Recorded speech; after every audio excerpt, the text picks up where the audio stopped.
চাকরি ও বিয়ের ফাঁদে ফেলে নারী পাচারকারী চক্রের 2 চীনা নাগরিককে গ্রেপ্তার করেছে এয়ারপোর্ট আর্মড পুলিশ ব্যাটালিয়ন।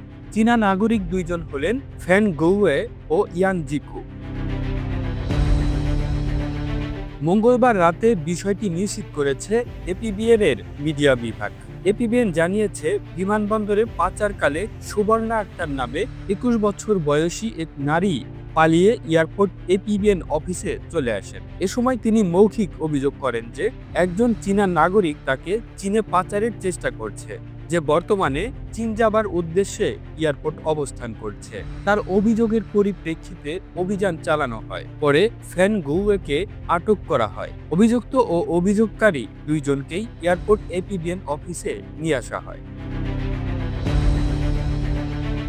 সেই নারী অভিযোগকারী এপিবিএনকে আরও জানায়, নিকুঞ্জের একটি 3 তলা বাড়িতে আরও দেশি বিদেশি পাচারকারী ও নারী ভুক্তভোগী অবস্থান করছে।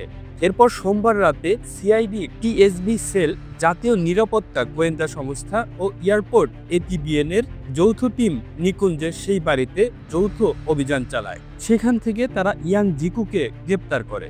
এ সময় পুলিশের উপস্থিতি টের পেয়ে বাকিরা পালিয়ে যায়। পুলিশ পাচারকারী চক্রের গুরুত্বপূর্ণ আলামত উদ্ধার করেছে। এই চক্রটি দীর্ঘদিন ধরে মানব পাচারের সাথে যুক্ত বলে প্রাথমিকভাবে প্রমাণ মিলেছে।